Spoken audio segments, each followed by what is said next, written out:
Hey, welcome back to the Club Junkies League. What's in the bag?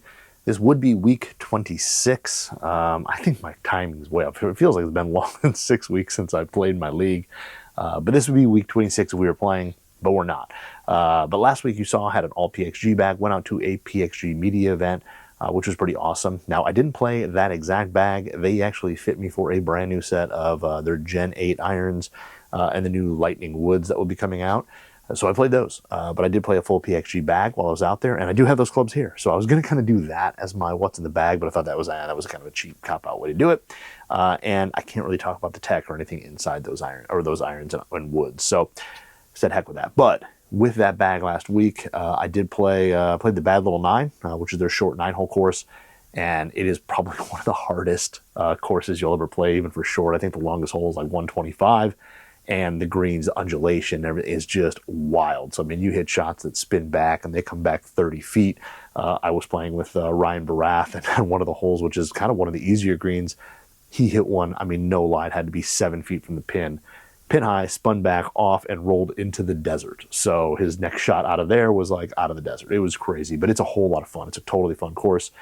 Hit some really good shots there. Out there that just hit wedges, but hit it really well out there. Hit a lot of greens, surprisingly. And then we went and played the other course, which is there's 2 courses at Scottsdale National. Went and played the other course, and it was like a roller coaster. The front 9 played pretty well, but I had 2 8s on the cards, 2 8s on the front 9, and 3 birdies. So it was just like all over the place in terms of what I was doing. I was hitting, I didn't hit driver great on the two holes I made 8. I hit it OB into the desert, and I'm not going in there with the rattlesnakes and God knows what else. I'm not going in there to find it. So I took drops and, kind of made a mess of those holes. But then, of course, came back and, made 3 birdies in the front 9. So, and then the back 9 was a complete opposite. I just literally chugged along with, I think, a birdie and like 2 bogeys or something like that, or like something like that. I think I shot 2 over or 1 over or something like that. I don't remember exactly what it was. I didn't take a picture of my scorecard, unfortunately, to post it. So, tail of 2 rounds, but I hit the ball so well in the back 9. Just fairways and greens, real easy. Barely pulled wedges out of my bag because I was just kind of playing that boring and consistently. So, figured out driver. I think I hit pretty much everything on the back 9. So, it was really good there, played really well, and I was pretty happy with it, coming away from playing as well as I did. So this week, we're going to try to play. It's supposed to rain a lot this weekend here in Metro Detroit, but I'm going to try to get out and play and see what we can do. So we're going to have a kind of unique bag setup this week. I had a few different ways I could go with it, but we're going to go a little different. So first, we're going to start off, of course, at the top end of the bag. It's going to be driver, and driver is going to be a mini driver. And it may look familiar in one way that it's a Callaway Elyte Mini, but it is the midnight version, so the all-black midnight model, which I think is kind of cool. Like, now the only thing is the bottom's black. It looks pretty sweet, but the top is exactly the same, forged composite, all that. But the underside is really cool, looking at all black with none of the green or anything like that. So really cool. 11.5 degree head, turned it down to 10.5, and we're going to see. The times I've hit Elyte Mini off the tee, the thing is an absolute rocket. So we're going to try it, turn it down to 10.5, and just play it as driver and just see how that goes. So this thing's actually pretty good. Forgiveness-wise, I'll still give the edge to a complete driver, but this thing's pretty easy to swing, and it kind of swings like a 3-wood. And the shaft in this one is going to be that Aretera Blue EC1.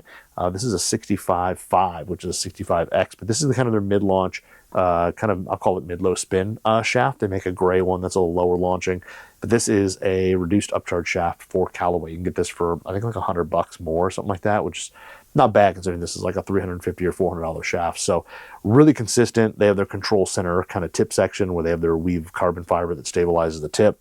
So really stable, really consistent, kind of mid-launcher. So this could be really interesting, using it only as driver out there and to see how it goes. Because I think distance-wise, you're not leaving anything out there with something like this. I think the faces are hot enough. They spin a little bit more than drivers, but they go. So I think the ball speed, all that will be really, really good. So I think this could take the place of driver really, really well. Denver 3-wood is something brand new. Just got it the other day. On Instagram, I get a lot of questions. I do Q&As every week at Club Junkie Pod on Instagram. I do Q&As every week. And a lot of people ask me about this club, and I never had one. I never hit one. So I asked my guys at Titleist, and they sent me a brand new GT1 3 Tour. So yes, this is the 3 Tour, slightly bigger head than a traditional GT1, or a bigger head like the GT1, but it's built to be lower spinning. So Meant to be kind of more used a little bit off the tee. You can still hit it off the deck. Has the 2 movable weights, so you can put a heavy weight forward, take some spin, a little bit of launch off, throw the heavy weight back. It still comes out high. But this thing here is just kind of built a little bit more for, you can use it off the tee. It's a little bit lower spinning compared to the standard GT1 fairway wood. So this thing's pretty cool. I took a few swings with it indoors out at Manchester Lane when I was there a few weeks ago. I didn't hit it great in there, completely different shaft and all that, but didn't hit it amazing in there. But I'm excited to hit it out on the course, hit it off the tee, see what it does, and see how it plays. Because I think this thing is pretty cool, and I think it's got a little bit of that mini driver vibe without being a mini driver and still being able to hit it off the deck. So I'm pretty excited to do all those things with this GT1 3 Tour. Now this is set to A1, so this is a 14.5 degree head, set A1, which is the traditional standard loft. We're going to leave it there. I thought about taking it up a little bit, but we're just going to leave it stock and just play it that way. And then the shaft in this one is the shaft I got fit into in my GT2 fairway when I went and got my fit for my GT2, which is the Graphite Design Tour AD CQ7S.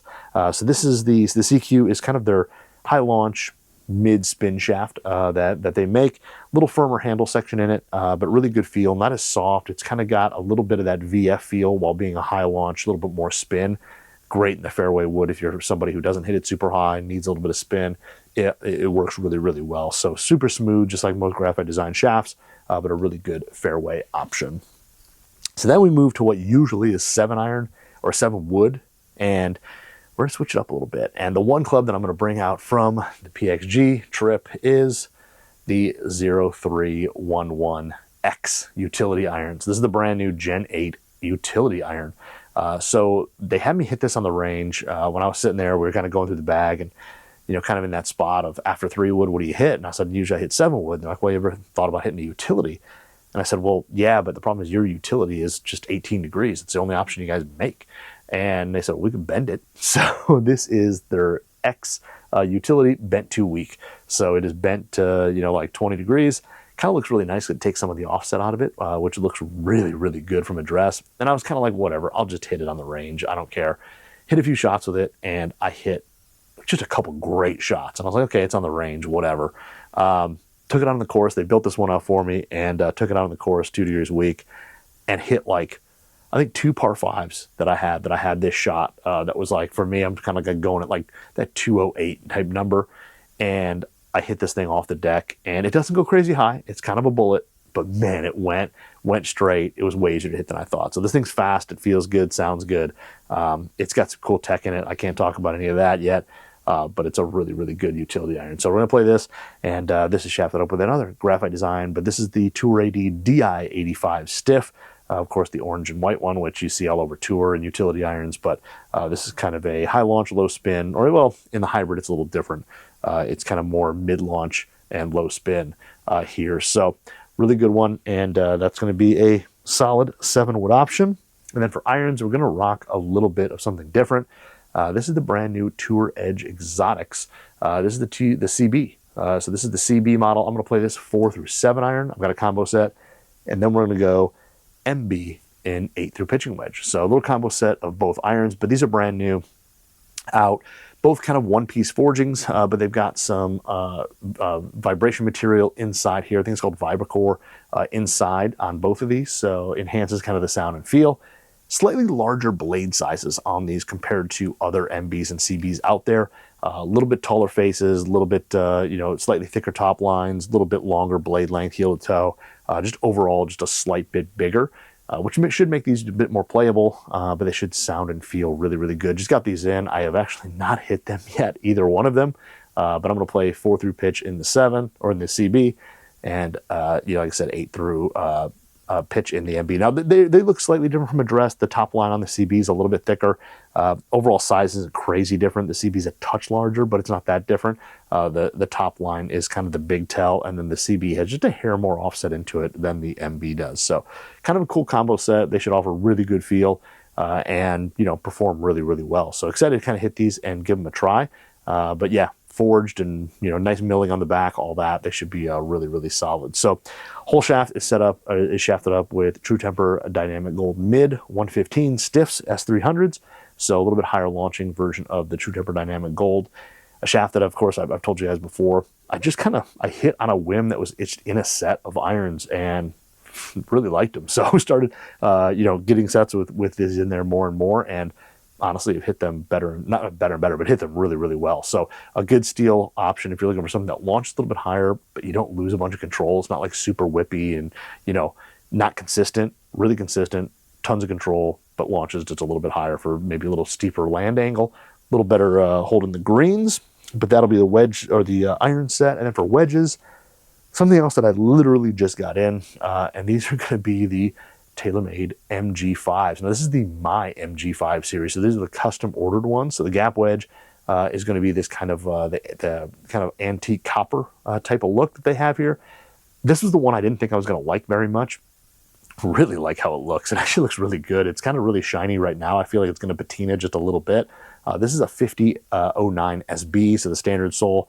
They only make that in the 50 for the My. Well, maybe they make it like different for the chrome, but they only make the 09 SB. But a great sole, just a little bit of camber on it. Great for full shots. It's got kind of a slightly rounded off leading edge, so it shouldn't dig or anything like that. But I use this mostly for full shots anyway. A little bit around the green if I'm like just short, need to kind of bump it up there. I use this thing, but I really like how it looks.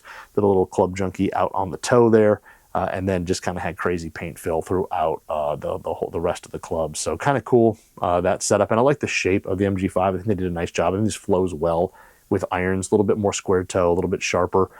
Just flows well with a good set of irons. So I think it looks really good there. And then this is shafted up with a Mitsubishi MMT 125 stiff. So it should offer a little bit flatter ball flight with the wedges while still offering good smooth feel. And the profile of this, I think, matches up with Dynamic Gold really, really well because I think they play very, very similar. So that will be gap wedge. And then sand wedge is going to be its brother. But this is going to be the MG5 from the My MG5 series, but this is the raw. So this is the raw one. As you can see, it's got the raw face, but everything's raw. So it's just a raw wedge. So this should patina up really well. On this one, kind of went with the Golf WRX and then the dart out on the toe for throwing darts. Again, kind of did some kind of crazy paint fill in terms of everything there is a little bit different. But this one's a 5612 SB, so 12 degrees of bounce. Again, SB sole. A little bit of trailing edge kind of camber there. It kind of falls off. A little bit of roundness under the leading edge. This should be able to be kind of thumped into the turf on all types of shots. Whether you're playing out of the trap, this full sole should offer good float.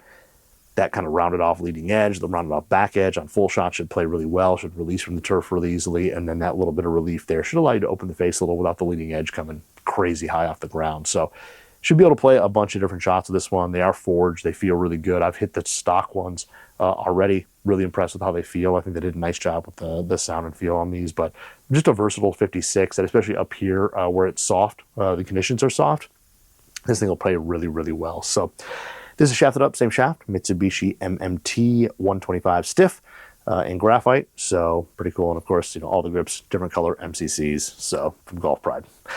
And then the 60, which I bet you can guess is going to be another MG5. This time we're going with the black finish on this one, which is kind of cool. It's more of like a charcoal finish. Did the CG for Club Junkie, and then of course little skull and crossbones on there. I know not everybody's still into skull and crossbones. Some people it's played out. I still like it. I think it's kind of cool. So, paint fill on this, kind of green, purple, white, blue, kind of went everywhere with it. But this is a 6008 LB. So this is a low bounce, and I really like this grind on here. One, because I'm shallower with my lob wedge. The shots I hit on here are going to be higher lofted.